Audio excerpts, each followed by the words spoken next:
I've really enjoyed this idea that we can take the first couple of minutes if we got something to reflect on what was in week 9 or what was in the NFL season of recent time, and then apply it to next week. And, we saw some uniqueness, and we have seen some uniqueness this season, I should say, between players, snap counts, and these quarterbacks becoming available, not available, having to adjust because of injuries. I mean, Aaron Rodgers only played the first snap or two of the game in prime time, and the Jet season totally flipped on its head based on that one, unfortunate decision. We saw the Vikings start a quarterback this week, looked decent, threw the ball further than we probably would have ever predicted on the first drive, and then did what we all thought he was going to do, rush the ball, and that's when he got hurt. And then we saw Joshua Dobbs, who had never taken a snap under center for the Vikings, lead a comeback. And I want to preface this by playing these two videos and how we build lineups, because I think a lot of people have this victory lap kind of mentality after a slate, or they want to be super depressed, right? So you get either one of those two high or low reactions. And I saw this clip and I thought, this isn't DFS specific related, and I just thought it was very keen point. You're going to laugh. You're going to think why even have this discussion? It was somebody trying to argue that Tyreek Hill isn't a top tier wide receiver. And these two guys, a professional bettor and a wedding guy, kind of break it down and give you their perspective of that take and how you can have a different take and how it can make sense, or you can have an obvious something and do it totally wrong. And I think it correlates to a lineup. I was just going to play these clips and then I'll bleed into that comment, because I know Evan had a commentary as well, kind of based on this idea of value as well, where you have this talent that's not being utilized the right way, but yet we all know he's talented, but he hasn't shown it yet. So you can't go by the numbers. So I think this is a great way to open up that conversation. And then I'm going to correlate it back to lineup building, kind of to tie up the show as we review our own lineups. But here we go with this. Actually drawing it out on a napkin and posting it to Twitter. It's here's the probabilities. Yeah. And, your goal is not to go to overtime. Your goal is to win the game. And it's just hard for me to get into that mindset. But speaking of getting into that mindset, it's very topical. We have to discuss it. Recently, Brian Burke of ESPN Analytics said this about Tyreek Hill. And I quote, "He's a great fit for KC and now Miami, but he's not a Diggs or Jefferson or A.J. Brown. He's in a great situation. If teams could redraft all the wide receivers, I doubt very seriously he'd be taken in the top 10. In terms of a like to retweet ratio, this is off the charts. He doubled down on this and said, people are obsessed with counting stats. Can we discuss without I'm not here to throw him under the bus completely, but it has to be discussed. Can we discuss how someone actually drawing it out on a napkin and posting it to Twitter? So now I want to play the reply to that. And then I have a clip for the lineup builder show on Saturday, but I want to follow up with the response to that and then get your guys' opinion as well. I want to make sure I close up the right screen here. Let's go to the reply. I'll play this. It's only a 40-second clip. Here we go. There is a good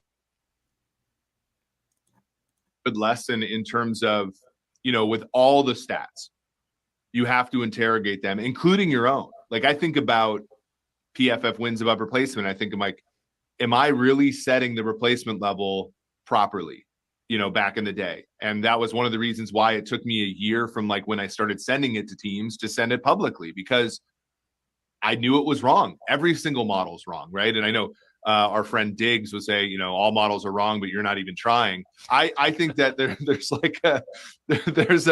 there's an element of we all know, everybody knows, that there are going to be some games where your implied probabilities are not correct. But there is a good lesson in terms of. I just think that's such a great point for DFS. People will argue, is Lamar Jackson better than Patrick Mahomes and price considered and all these things? And you can even have an egregious take, right? You could say like, I think Mingo is so much better of a play this week than Adam Thielen.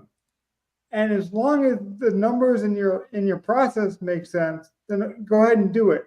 But I just think that Tyreek Hill discussion is totally like, why can't Diggs, Chase, and Hill all be good wide receivers and just be different? And that's what I don't think we do enough in our lineups. We always try to defend our picks, right? We pick, as a unit here when we build lineup, we're like, I want this guy in our lineup. But what we really should be doing is, does this lineup make sense?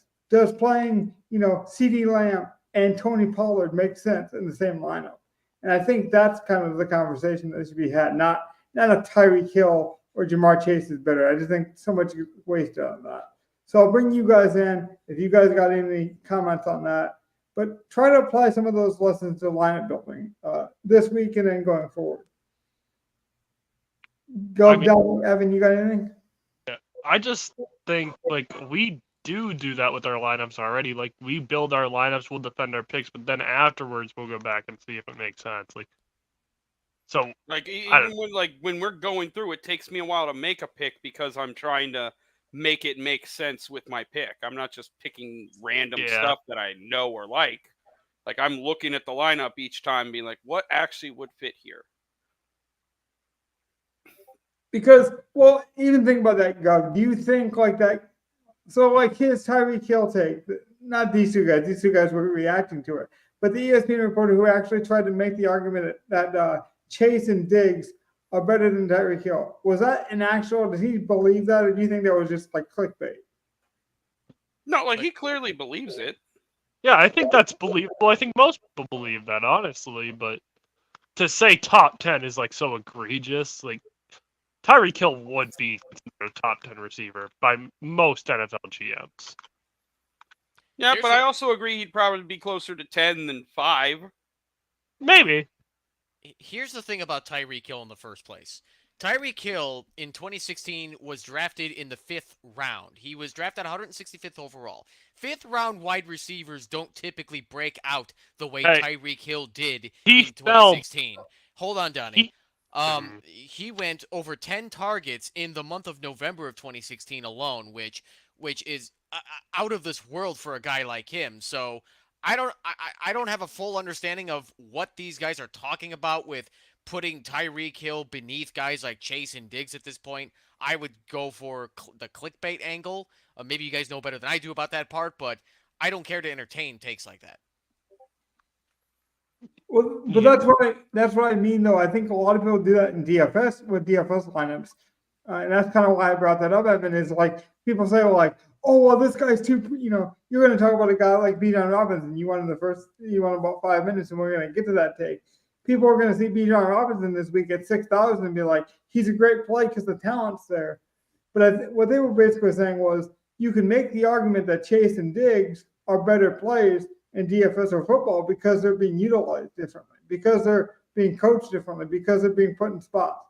And I think the point I was trying to make is when you think about a lineup, we should be focused more on what does it do for the team and how is the team using this player.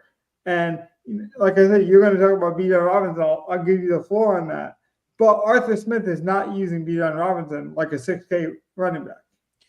No, but before we get to that, I wanted to mention too, if you're racking up total fantasy points put up by Tyreek Hill, Stephon Diggs, and Jamar Chase, Tyreek Hill is leading all wide receivers in total fantasy points for the season thus far. So if you're gonna make Tyreek Hill, if you want to say he's either overrated or you're just trying to plummet his value so that you can get more money as a result of playing more shares of him, go for it, I guess. But Tyreek Hill is the real deal. No, I mean, no one's saying he's not the real deal, but like the argument is valid. Like, just think about it this way: is he a complete wide receiver?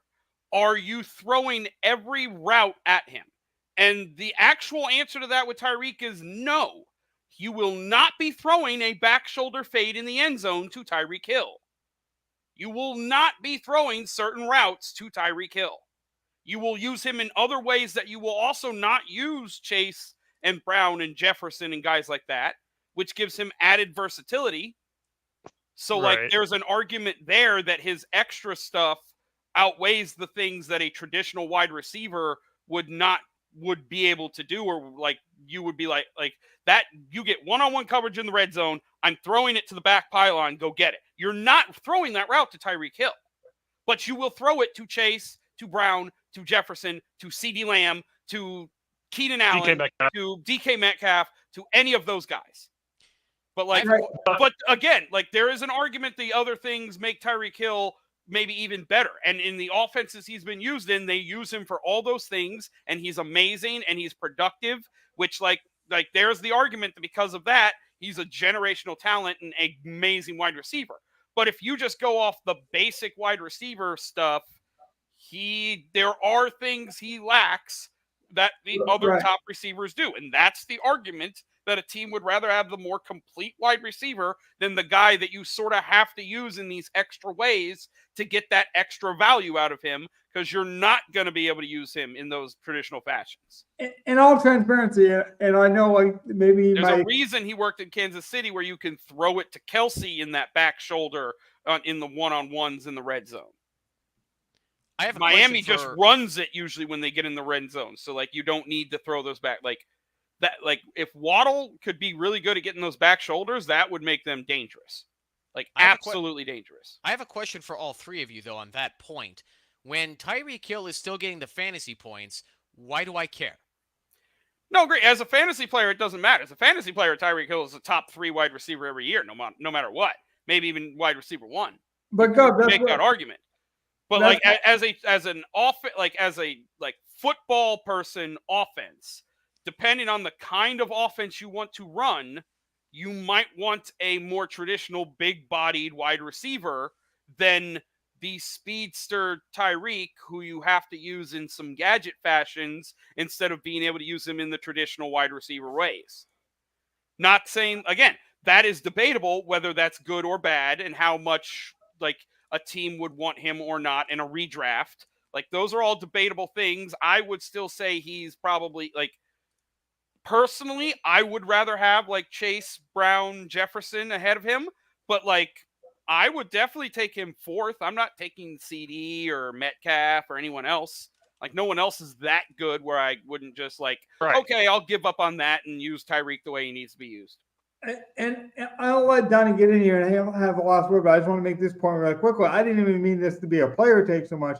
This is kind of going off of my pillar. I was kind of previewing my pillar for Saturday, so you guys will get the full picture of that. My point was, I think this correlates very well to a DFS kind of process build where you can say, I want to play this player and this player and this player because they're talented, but does it fit with a lineup? Does it make sense? Like, I get accused of that sometimes too. It's like, I want to play a guy because he's too cheap or he's the starter and his value is cheaper. So like, but I always hear the kickback and it's right a lot of times, even though that player is cheap, he still needs to get you 20 points.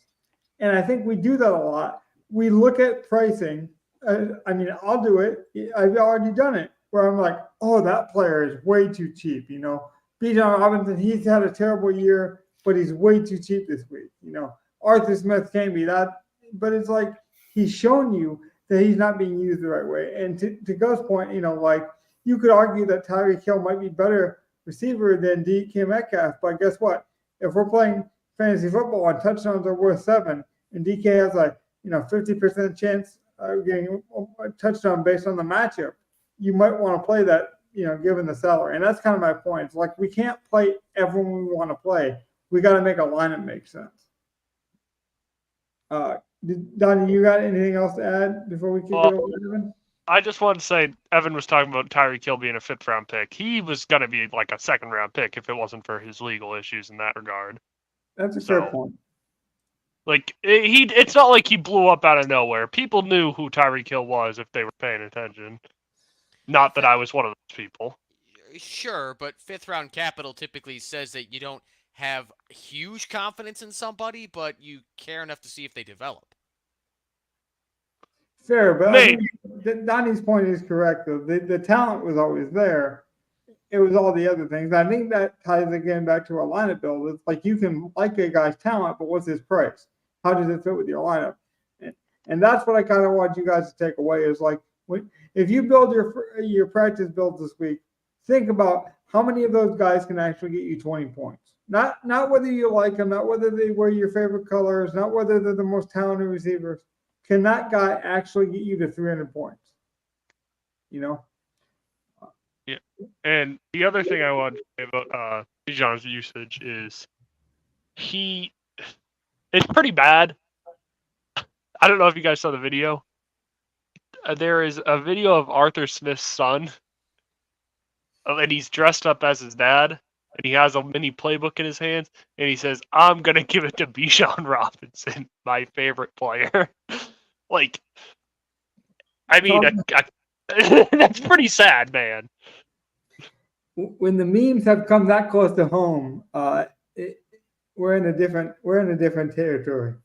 Evan, I'll let you. I know you did a lot of work on this, so I'll let Evan finish up that conversation or start that conversation. So you opened up the show with that Vikings and Falcons game, and I have no stake in either team, but that game it really bothered me to see the results of. I saw some of the game, I didn't see all of it, especially when Dobbs had to come in and embarrass the Falcons with his touchdown throws after Jaren Hall got hurt. But the way the Atlanta Falcons have been playing football all season long has been bothering me to no end. And we've been talking a lot about Bijan Robinson so far. If you've checked his price already this week on DraftKings, he is sitting at $6,000 purely with the combination of his fantasy points per game, his talent that he brings, his usage, and the fact that he will be facing the Arizona Cardinals this week, who is 30th at stopping the run, which they are bottom 5 in the NFL, terrible at fucking stopping the run.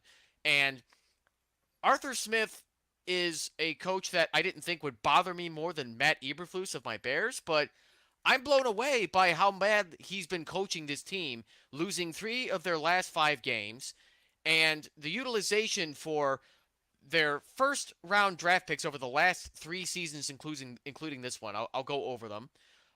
They started with Kyle Pitts, who was the 4th overall pick in 2021. Then they went to Drake London in 2022, 8th overall pick. Bijan Robinson, 8th overall pick of 2023. All 3 guys have been splitting a lot of their snaps, carries, catches, and so on and so forth with Jonnu Smith, Kaderil Hodge, and Tyler Algier. And it's a coaching decision that I don't fucking understand. Maybe those of you listening right now, maybe y'all could help me out. Because I don't understand how one can be this fucking terrible at making these coaching decisions and play calling. Now, the split that I saw between Bijan Robinson and Tyler Algier, according to PFF, the rushing attempts taken by both running backs, Bijan Robinson, 44%, Tyler Algier, 48%. Why the fuck is Tyler Algier taking more carries than Bijan Robinson? That blows my fucking mind. And I'm not kidding when I said this triggers me to no end, because this level of incompetence always gets to me. And there was one play when the Falcons were 1st and goal. They called an east-west handoff to Jonnu Smith, and the Vikings stuffed them. Why are you running the ball with Jonnu Smith? Give it to fucking Bijan, for crying out loud. I mean, Johnny just mentioned that Arthur Smith's son dude, wanted it to happen. It's the movie Airplane. We have to turn on the runway lights. No, it's just what they'll expect. So I want to also point out one more thing, too.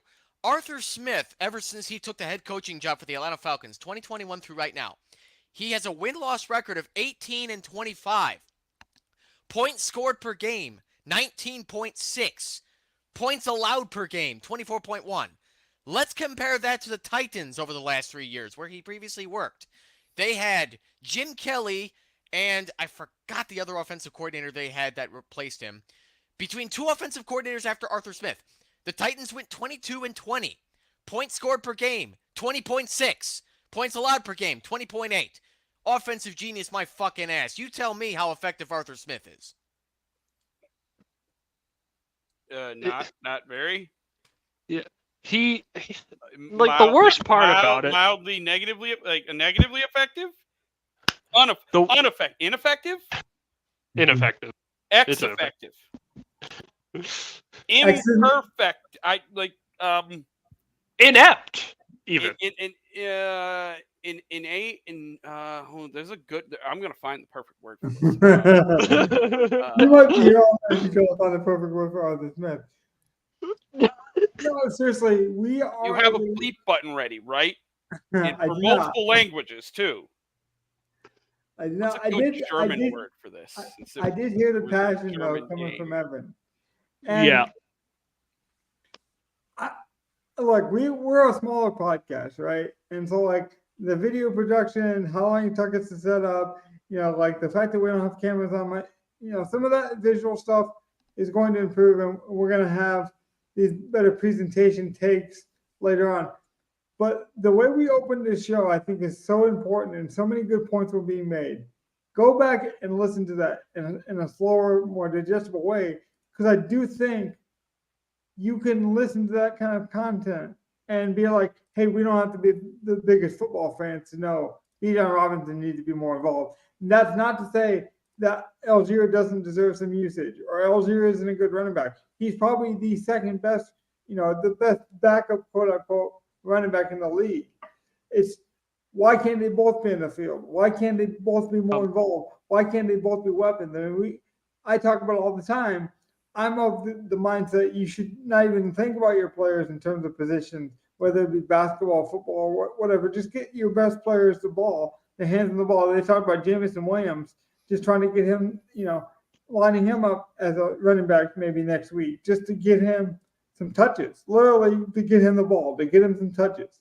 That's what offensive, not even geniuses, because I don't even think anyone's a genius. I just think like the smartest offensive minds give their best players the ball in offensive situations. Kamara, like things like that. It's not rocket science. If it was, Matt Patricia would be a good head coach. He's not. So, well, here's the thing, Logan.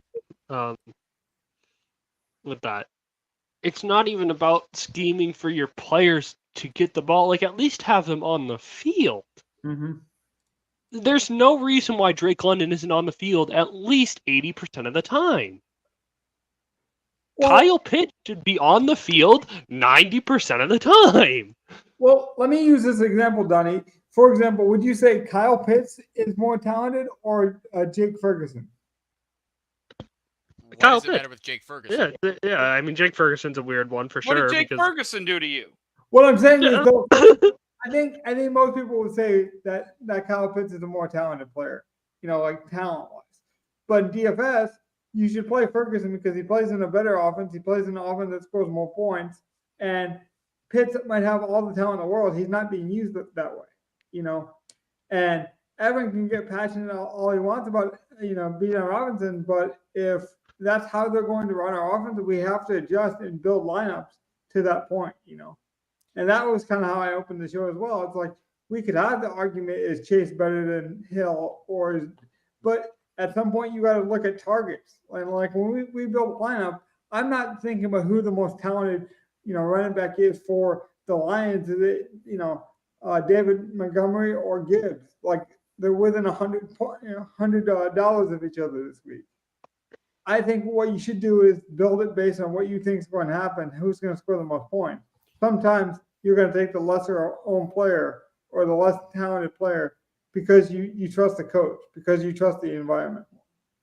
See, I agree. I agree with that, but I also agree with Evan that like we look when us fantasy players, or even not the fantasy players, the actual football people, they start looking at the metrics, and you see that Bijan, when he's on the field, is better than Algier compared to Algier when Algier's on the field. It just so happens Algier's on the field more.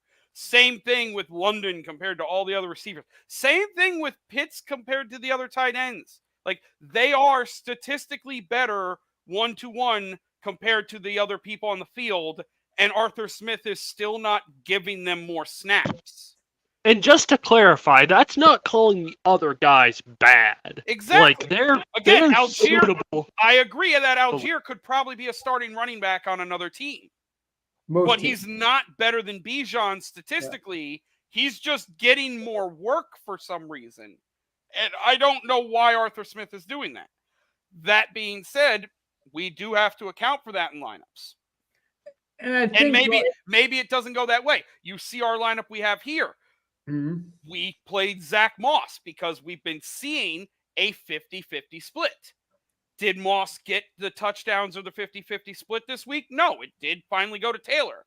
But they also then stopped using Taylor in the second half for some reason because I guess they don't want to use him even though they paid him because they don't really like him. I don't know. So right. Moss had all the chance in the world to pay off for us, but he didn't this week. He'd been paying off every other week of the year. We might have chased.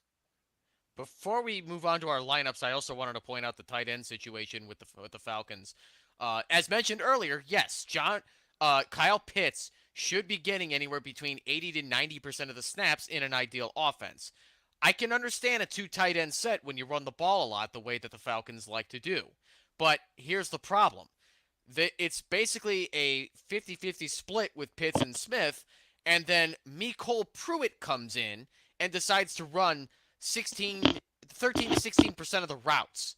Why the fuck do you need 3 tight ends? Well, they're not even lining up Pitts as a tight end most of the time, Evan. Yeah, because which is where he's most successful. That indicates that Kyle Pitts, based on his ADOT and air yards, they want to throw him tough, like further balls. Which, if you look at the catchable target percentage, you can correlate that to some poor quarterback play coming from Des Ridder, which, you know, I don't blame the guy. He tried, but he just wasn't a good fit in this offense. Mm-hmm. Well, I just think that it's such a great point, but a point where and I'll get back to Gov here because you were making it. I think what I was getting at, Gov, too, it's like sometimes when you rebuild a lineup, you have to build a lineup because this week, you know, Bijan Robinson, is he finally cheap enough that the talent is worth the risk? Because if we get what we think he's worth, he's actually an 8K player. You know, he's got 8K player talent, even though he's priced down to a 6K. So you got to balance that. It's like we got to look at the numbers of who they are versus what we think they can be. And that can be week to week to your Jonathan Taylor and Moss take. I think that was very brilliant. Don, do you have anything about this lineup? This lineup specifically, I mean, did this cash? No. Nope. None of our lineups cash this week. None of our lineups cash this week. Yeah. How do you feel about picking play? I didn't like that pick, but it worked. I mean, it definitely worked. What we should have thought about is maybe the Raiders putting both Jacobs and Adams in the same lineup. Yeah, I would have. That's my thought. I'm like, I think now we probably should have just picked one and stuck with it. And I'm fine with if it's Adams and we're wrong, but to put both in, like, yeah, this year specifically, like they're just not both paying off in the same week. Yeah, and I'm just not sure I see it with them moving forward even. But like, I would definitely take shots on Adams or Jacobs rest of the year. Yeah. I think this team's going to turn it around and look decent, but I do think it's more of a one of, not both. I think that's a fair point. That was like, but going back to what Logan was saying, like if we actually think about does this lineup make sense, I don't see a scenario where Adams and Jacobs pay off together.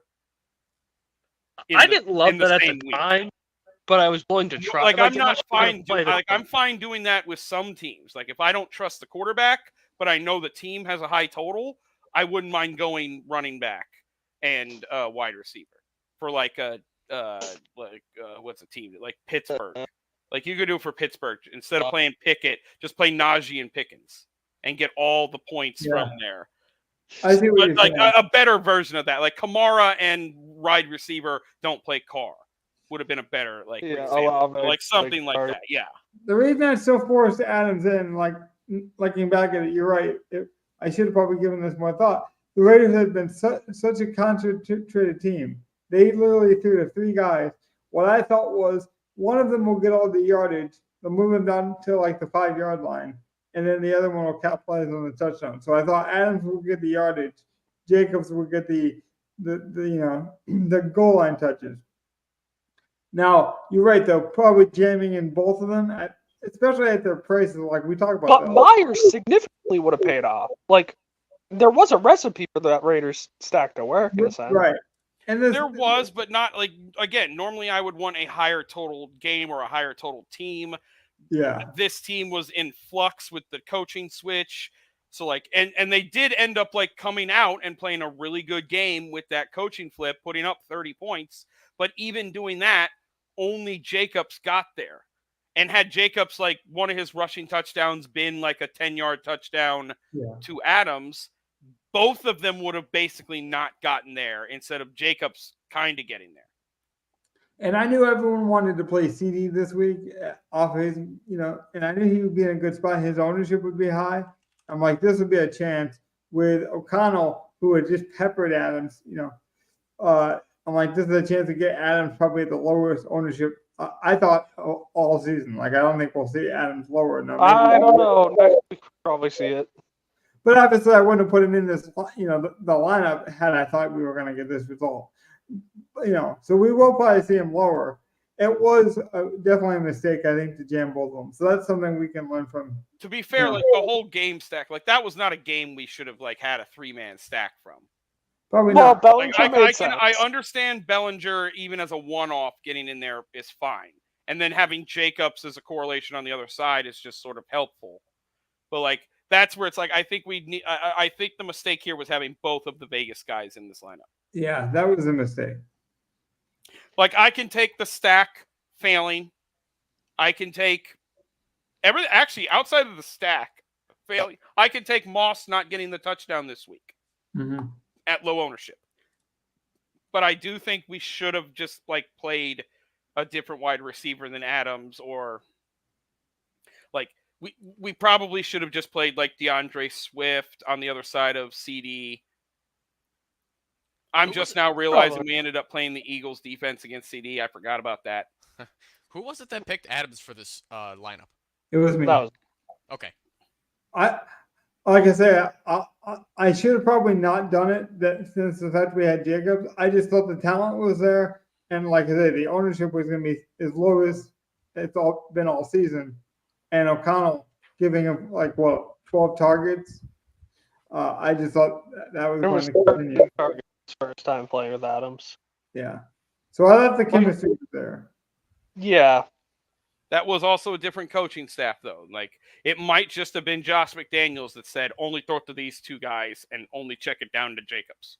Yeah. I wanted to pull this lineup, even though this is the Sunday through Monday lineup, because I was pulling up our other lineup for Evan, but this lineup is a perfect example of how it would have worked had we just picked a different game. So that way we don't just look at the worst case scenario with the Raiders. Had we chosen, the Texans game, this is where loading up on one game would have worked. So this is the opposite, version of that. Now, that's why I think Gov is right about the low total, and the points per, expected in that Raiders game was not as high. When you're talking about the Giants and Raiders coming off their horrible coaching staffs and just inability to move the ball, that's probably the mistake there. Because if you stack the right game, not even that the strategy is worth it, because I don't think the strategy pays off that often in the season. But it's almost that narrative. When you're right, you want to be really right about your lineup goes. I hate the lineup. Just want to say that. Well, that's it though, Donnie. This is a lineup that I would never build. Like, I still wouldn't build this lineup. Even today, like if you told me, like if you just covered up how much it won and told me it won, I would not like this lineup. Even the build. It's not my style. Even though it gets there, it's just not my style. And like that's the thing is sometimes you got to know what you want to build and for what reason. Like this lineup worked, but how many times does this lineup fail? You think of like this style lineup where you just load up on one game, or do you think it's a good strategy? I mean, it depends on the tournament it's in. Like a single entry tournament, I could definitely see it working. If you get that one game right and it does blow up like this Houston Tampa Bay game did, and like to be fair, he needed the Nico to Noah Brown so that Hunt or Moss could have been better running backs, played Jacobs or something like that, or played Taylor or something like that. Like that's like really what he needed to do. But like other than that, like yeah, if you're willing to play those kinds of lineups, yeah, this doesn't look bad. There's correlation in it. That's just what I was going to say. One off a couple of cheap running backs to make it fit. He got CeeDee Lamb in there as a hammer. That's what you got to look at. Vikings defense play. What's that, Danny? Vikings versus what was supposed to be Taylor Heineke and that shit Atlanta team. I don't mind that defensive play. I don't like that defensive play at all. I mean, you may not like the Vikings defense, but I will play a defense against Taylor Heineke. Like and Arthur Smith. In Arthur's. Well, yeah. I like Atlanta sucks. Taylor Heineke's not a good quarterback. I will play a defense against them the same way I will play a defense against Brian Hoyer. The same way I will play a defense against a lot of these shit quarterbacks that they keep throwing out there.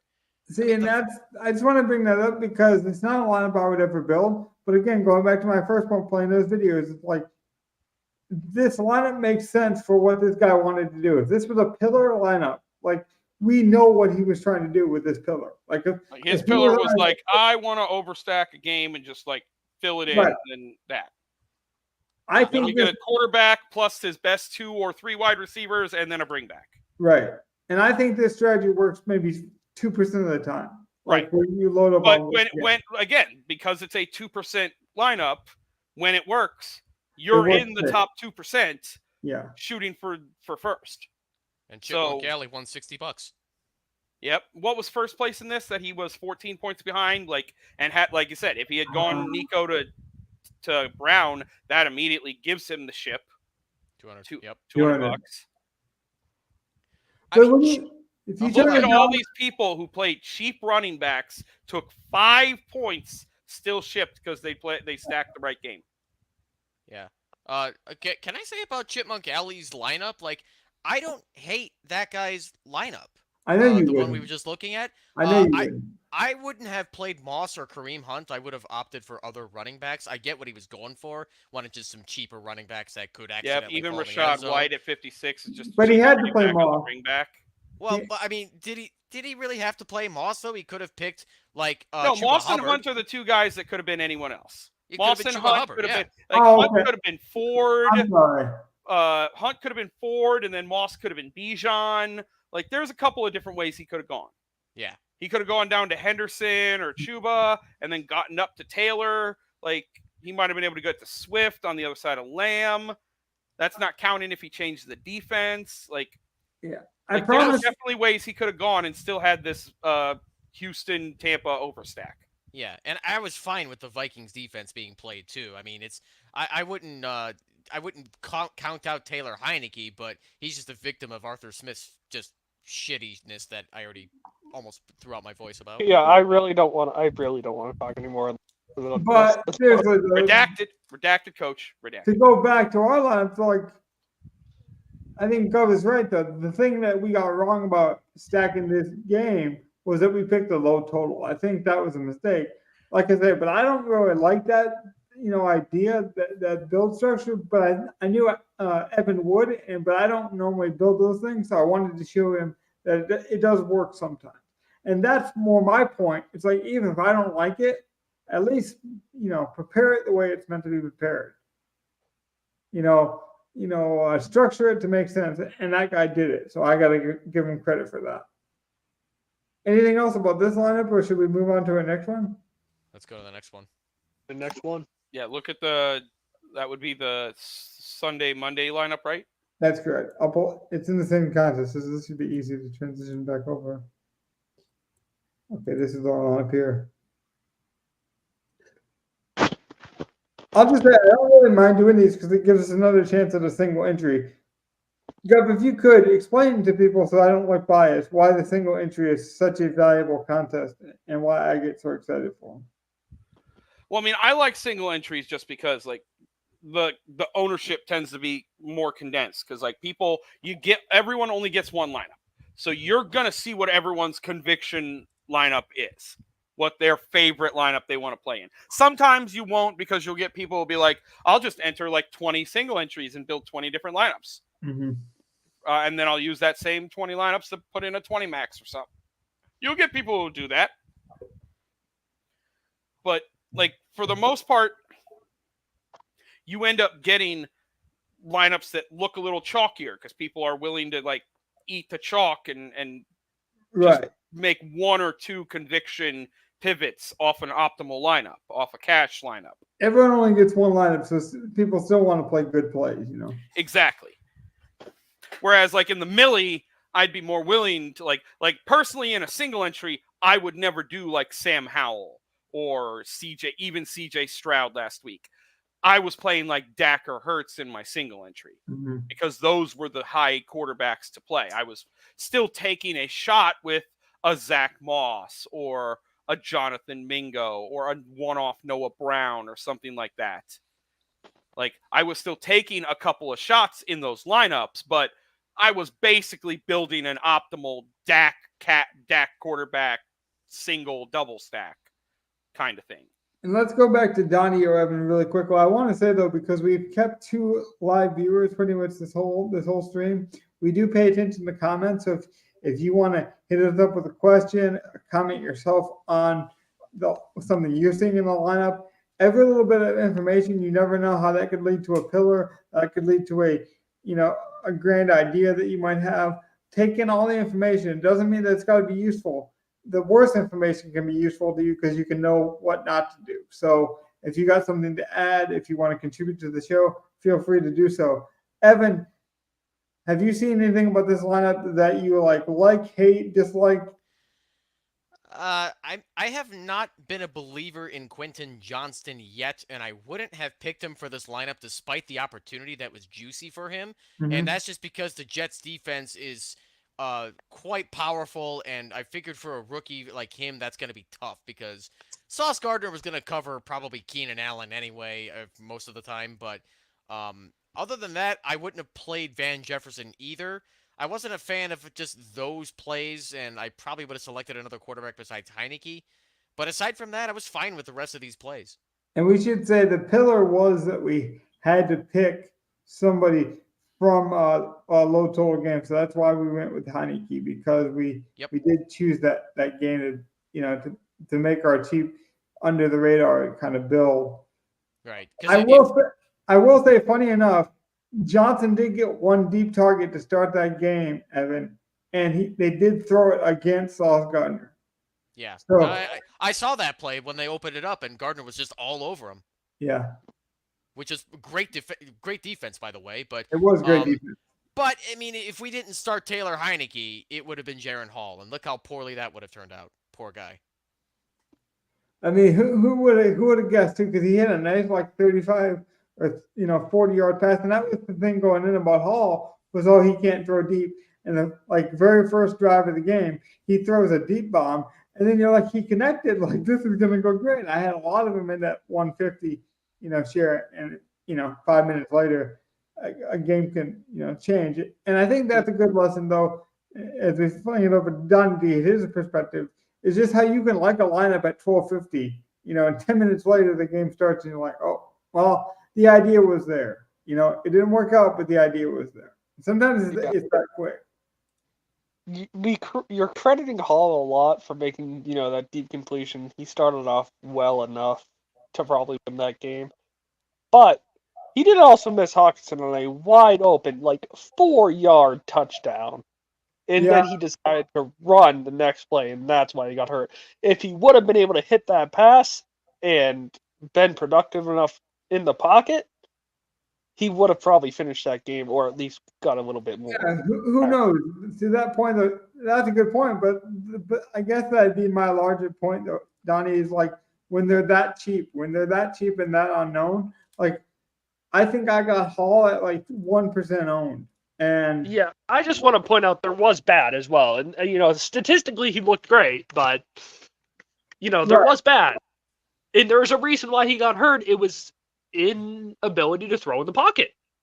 Well, I mean, I hit with Will Levis a couple weeks ago. That doesn't mean it's smart, but that's just how I do it sometimes. But people will tell me that I should play for safety or ceiling more, and I should just play for that 20, play for that safe 20 sometimes looking, and I don't do that, But then again, I hate the game stacks where you go heavy one game. So I'm kind of a canary in the coal mine, I guess.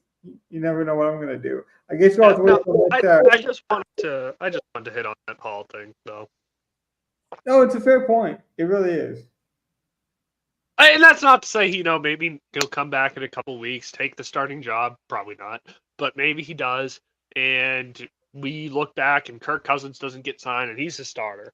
Who knows? And sometimes we just got to be like, well, tonight wasn't our night. Like, I'm not going to sit up here. This weekend wasn't my weekend. I'll be the first one to say that. It was probably the most putrid weekend you could ever see with lineups. With your lineups? Well, I mean, like, I was just going to say, like, I'm not going to sit up here this week, next week, 3 weeks from now if it happens, and tell you that Jamar Chase is bad to put in a lineup. Not going to happen. Why would Jamar Chase ever be bad? But that's what I'm saying is he snowflaked in this lineup. So he's snowflaked a lot this year. But he also had I think 2 top 10 or top 5 finishes. So it's like you have to be willing to live with that boom or bust kind of mentality for DFS. Like when you're right, you want to win a lot of money. You want to turn $1 into 60, which we just reviewed that lineup. Yeah, Logan. When I just looked because I wanted to point out how putrid my lineups were. My best lineup had 69 points. Nice. So, sometimes that's okay, Donnie, because that means you were trying to do something that was. Were you playing Showdown? What? Nobody else said nice. I'm disappointed. Yeah, I mean, listen, that's your shtick, okay? We leave that stuff to you. Not trying to steal your thing. I will say, I was on the right games, kind of. I had Singletary Godwin. That gave me 9 points.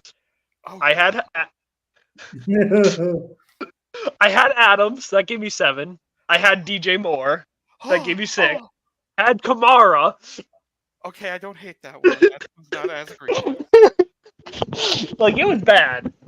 Well, that's one thing is sometimes we look at results too much. Like that guy, the one with that Texan stack, if he goes out and builds Texan stacks the rest of the season, he probably will lose all that profit. Now, if he uses that money wisely and decides I'm going to attack high total games and I'll play CJ Stroud and then build around it, then it makes more sense. But just because it worked once doesn't mean you go back to it or vice versa. Each week's its own week. I have a better one for you, though, Gov, since you're so disgusting with that. Oh, don't do it. My next lineup was 66 points, and my best player, point-wise, was Michael Pittman at 14. And he might not have got there had Joshua Down stayed in that game. Yeah. I mean, that one also had Kamara, had Pollard, had Thielen, Kenneth Walker with 2 points. Yeah. Mingo with 1. Are we ready for Rainmakers? I was about to say, we could have a good week. So, let's start with, it's sad that we're not cashing. So I think it's time we switch up to a different tournament from the single entry. So let's go with the bigger cash tournament, especially since we might be building 2 lineups tonight. I think we should build 2. If we have enough. Again, we have $3 to play with if we want to buy something. Mm-hmm. Which quarterback do we start with? T-Law against San Francisco or Pickett against Green Bay? Oh, God. I guess we go with Pickett against Green Bay. I would go Pickett. All right, let's start with that one. Yeah. Is this the one we want to put Henry in? Or do we want to go and try to get another running back for $3? Or you want to throw in one of my... They are playing Tampa. I would just throw Henry in. Henry's also getting more receiving work with Will Levis as well. He throws a lot more screen passes, similar to Matthew Stafford. Henry it is. All right, so we have our pick-ins. Do you want to double stack with Deontay? Do you want to just use Deontay? Like, which one do you want to do? I'd rather go Deontay over Pickens. I have I'm no not- problem I'm with you guys not- using my Deontay for that. I'm not against double stacking. I Logan? think in this one, I think if we're gonna build two though, we split the difference. Because I don't think they both go off in the same game. I don't Okay. either. I haven't seen it yet. I give you that. So, but they're I both guess- basically the same. So, which one would you rather have? Are the pick-ins that we actually own, or do you want to use my Deontay? I don't have a preference. I think we go Pickens because he has higher upside. Like he's the one who catches the 60-yard bomb touchdown. He also, I saw this week that he's done the whole like deleted his social media, taken the Pittsburgh Steelers logo out, put back his high school logo. He's done the greasy wheel narrative, yeah. Uh-huh. So we'll do Pickens. He's a diva receiver All right. in Pittsburgh. Shocker. So you don't want to go with Deontay too. So let's see. Our other receivers we own would be. Mingo. Let's bring up the list. Oh, real we quick. can't So, use yeah. Mingo because he plays on Thursday. Yep, we can't use Mingo because he plays on Thursday. We can't use our Sutton because he's off. He plays on Monday. So that leaves us our Van Jefferson, who, without London, might still at least play against Arizona, who is awful, too.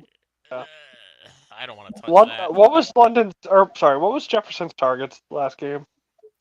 I think he had. Let's actually check. He He saw had 4 five. targets. Yeah, a lot One less than I catch, thought he 14 would have. yards. Yep. Yeah, even without London, he only saw 65% of the snaps. But Well, Atlanta's well, also, as we considering- discussed earlier, Atlanta's this team that's just not playing anyone a lot. Like No, they're but just I'm- rotating everyone. So like I get that that. still might have been number 1 on the team. I get that, but I'm just saying he didn't take all of Drake's snaps. True. We can get a Quentin Johnson for $3.38. Not touch not yet. A Hyatt for $3.60. Gov, do you also have Michael Thomas? I'm thinking this could be a bounce back game. After he straight up goose egged, yes, I Yep. do have a Michael Thomas. I think Michael Thomas makes some sense. Yeah, Michael Thomas makes sense here. Oh, they're playing mini. Yeah, you gotta let him shred that shitty secondary. Yeah, I know. I was gonna use So honestly, Okay, that. Like it is mine. I was gonna use that in my labs. That's why I'm like, we could. I might. I'm considering it. Do you Dude, guys you want to should just buy go. Chris Olave for $250 and buy him? That's not bad deal. I like Olave 250. Like we have $3. We could just buy the Olave. Chris Olave, I think we should buy it and then play 2 lineups. Yeah, we definitely will play. We'll play. We'll be able to build one. Like I'll fill in the running back for our second lineup Okay. since we're not going to buy a running back. Because I think Chris Olave makes sense. And this is why, Gov, no one's talking about this yet. Remember, we are going to be building playoff teams. How if we have, the lineup to do so, we are going to have a Trevor Lawrence, maybe Derrick Henry sneaks in there too. Getting Chris Olave, which the Saints are most likely going to win that division of all the teams. I think that's a smart buy. all right. So last guy in. And same thing for you too, Gov. If Chris Olave makes sense for your lineups at some point this season, we can make that trade as well. Oh yeah, of course. Like again, and I have Michael Thomas and myself. So like we would just like I have Deontay, you guys have Pickens. Like, let's see, what would work good. You want to just correlate Henry? Hope that Baker sucks and play the Tennessee defense. I think so. I'm with that. Yeah, I'm always a fan of Baker sucking. That's why I played the Falcons defense this past week. The Texans defense. Well, Evan, any thought on that? I'm not that confident. I give the Buccaneers more credit for the offense than most people are willing. I haven't actually seen how well did Houston's defense. but it's almost better if the Uh, offense is good though, Evan, to a point against your defense, because you never want an offense just to sit on the ball because they don't get sacks. Then you don't get even a chance for a turnover. So the fact that we're playing a ballsy kind of Baker Mayfield, the guy who's going to toss it up there, I kind of like that. But I don't like the Titans' defense that much this year either. They don't rack up much in fantasy value. Wandale versus Dallas. I love me Wando. But no Daniel Jones for the rest of the year. That's a big deal. Do we know if Tommy DeVito likes throwing to him? I don't know if Tommy He threw DeVito him likes a throwing. touchdown this last week. Yeah. It was wide open I don't back think- in the end zone, but I don't think Tommy DeVito is allowed to throw the ball. yeah, Danny DeVito's illegitimate son just throws it to him. DeVito threw 20 times against the Raiders. I don't think that's entirely Down accurate to 30. say. But Wandale still did get 5 targets and a touchdown. I think we could. I mean, against Dallas' struggling defense. I mean, Like Yeah. that's what I'm saying. Like realistically, there's that. Like You say Dallas is struggling defense, but last time Dallas played the Giants. ooh, I didn't realize like this could be the lineup since we're not playing T-Law to play the San Fran defense against Jacksonville. Oh, I like Perfect. that. I was thinking Gregory. Yeah, that's great. I forgot. I thought Gregory was on Denver, but I'm like, oh right. Yeah, we I was traded thinking him. the He's same on thing. San Fran. Yeah, let's that's do a it. big deal for you. Yeah, because I mean, I don't know if I said this on the say podcast that last now, week. and I'm like, ooh, I kind of want to use the San Fran defense in my stuff now too. Oh God, That no, was this would already be the said. lineup. This would be the lineup. I'm fine with that. You don't want to Yes. use like okay. I like it. So this is lineup no, one. but the thing about Trevor Lawrence, and I hate saying it because I love Trevor Lawrence, but he's like one of the worst quarterbacks against blitz this year, and it's not even close. He's bottom 5, and it's really close to the bottom 3. When are we going to admit that the 49ers are good but not great? That who's good I'll and not never great? admit that. I'll never admit that. The 49ers, he said. No, 49ers are definitely a very good team. I mean, they're definitely a top 3 NFL team, I would say. I think that's great. I have 5 teams in my Super Bowl bubble right now. The I Niners are don't right think they're there. in the top 5. Yeah. There's not a third best team in the NFC, man. It's Eagles, Niners, and no one's close. They're definitely in a tier of their own. It's very strange. All right. So second lineup, we start with our T-Law and our Ingram, which I think works out. Like if Right. he's getting the blitz and he is able to beat it, it's probably going to be check downs to ETN and quick shit to Ingram. Yeah. Maybe Kirk. By the I way, don't think it's going to be much of like Ridley in that.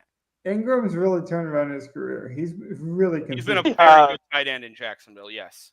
What we I'm thought so he could happy have for been the guy. in New York, he's actually getting to do in Jacksonville. Right. Yeah, I'm so proud for the guy. Like, it's awesome.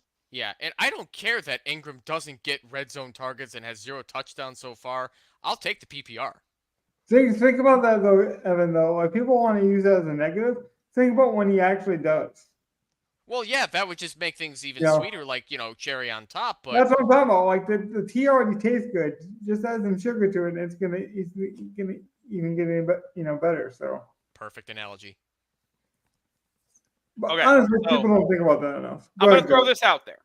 After the superstar switch and the pricing, Mm-hmm. I was going to buy a Christian McCaffrey. Do you want me to put that as the running back in this lineup? As the correlation? If I you think- wouldn't I think that's Like, getting the he rules was too going to much. be the one buy I was going to make this week. I'm going to say no because you don't. Otherwise, you I don't- will still put him in one of my lineups. Yeah, go ahead and use him when you Otherwise, want. like I have like Singletary. You could play Najee. You could. I would be fine with one of the Lions backs, to be honest. If we If want. Monty's coming back, he's going to steal the goal line shit. Agreed. I'm fine with either of them, though, to be honest. Logan, what do you think about the Lions right now with running backs? They're going to use both of them in their own roles, is what Campbell said. So basically, he's So going Gibbs to is the pass catcher, and Monty Yeah. will do most of the work. But when possible. Gibbs, I think Gibbs, with Monty coming back, is still going to be getting 50% of the But I work. want to be clear, they have played on the field a lot at the same time because Montgomery does not catch passes for the Lions. Oh yeah, Gibbs will be the pass catcher. I like if they're both playing, then like Gibbs gets 6, maybe 7 targets, but Montgomery also gets like 18 carries, and like that's the split. And they both get like 25 to 28 touches at the running back position. I think they're both good plays. They just play 25. I would play Gibbs, honestly, if we had that option, if you wanted to let us that. I'll Is let you this do full it. PPR? Yes, it is. DraftKings points. Beautiful. Full PPR and bonuses. Yeah, I'm okay trading with you. I have to lay my foot down at some point. You don't even own the Christian McCaffrey yet. I hope it hits for you though, buddy. Well, like he's just too cheap, and like the reason his price is cheap is because he's a superstar still. I should have grabbed Eckler before he got released. I got a JT before his superstar status was taken off, but I didn't get an Eckler. And so now Eckler is like a $20 card. Yeah. What did you say, Logan? Sorry. I was so excited. I almost couldn't go off there. If you guys own a Rainmakers James Conner, there's a good chance he's coming back this week. And with Kyler Murray, that offense could look totally different because we know Murray and Brown love each other. There's real chemistry there. James Conner could be a sneaky good play. He's pretty cheap on the market right now too. All right, I gotta get going soon. So let's close this up and get the spread picks done and all right, figure it out. All right, so we can throw in our Van Jefferson at the very end or something if we want to. Yeah. Otherwise, we can't trade everything. We gotta put Van Jefferson in. We gotta play him in at least one. All right, and then we have one guy left in the flex. So, again, let's see. You see anything that makes you feel? See, this is where like we could have instead of Gibbs, you could have played Najee and the Pittsburgh defense.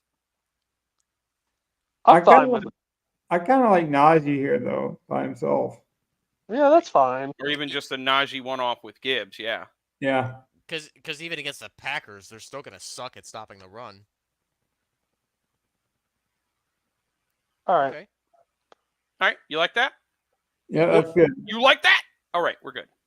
Danny, you can give us a quick update on the spread picks. If we want to wait till next show, if you got to really get running, we can do that as well. No, we should have time. Let's run through them real quick. Hold on, I'm just pulling it up. Do we want to share that spreadsheet on the screen? If somebody has it available right now. I don't have it available at the moment, so I'm gonna call the bad editing there, and you guys will just have to deal with the Rainmaker screen. I can get it. Hold on. Well, I don't want dead air, so I'm just gonna start off, and if we pull it up in time, we pull it up in time. All right, Fair I enough. got this. Group pick once again. You know, if you heard Gov in the middle of the pick telling you to fade, as you should have, fails once again. 2 and 7. 2 and 7 on the season. Putrid. Now, realistically speaking, we can still finish 10 and 7. That's the goal, baby. 10 and 7. I told you I was coming. At this point, salvaging a 500 season is all like that'd be a fucking miracle. Well, you can't. Well, unless we had a push, you can't go 500. Logan went 2-0 this week with his Raiders picks. By the way, I was 4-0. I told you I was going to try not to lose any more this season. Yeah, he is always open, Mr. 7-Eleven out here. You're going to see when I'm the franchise owner pretty soon owning this whole thing. Yeah, the standings actually have had a lot of movement, so it's pretty interesting this week. Gov went 1-1 this week, putting him at 9-8-1. I went 0-2. Thank you, AFC East. 8-10. Also, Tua, good job taking that sack, baby. Dolphins and Pats. Patriots once again fail my heart. It's so great. And Evan had a first 2-0 week this week with the Browns and the Bucks. Barely the Bucks squeaked by with being +3. They lost by 2. He's at 8-9-1, putting him in second place. Yeah, baby. Well, let's see how long it lasts, though. Yeah, just, don't lose. Yep. That's the goal. cool. Don't suck. Pretty much, yeah. You gotta stop sucking at these picks. As a group, yes. So to close up shop with a little bit of fun here, how long do you think it will take for us to pick our communal spread pick next week? Because last week was like pulling teeth. That it was difficult. Yeah, it was. We could not agree last week at all. Do you think we come to a quicker agreement? No, these betting odds, they know what they're doing at this point. We're halfway through the year. That is a good point. The betting odds do get sharper and sharper. They use more analytics. Maybe we are in for a rude awakening.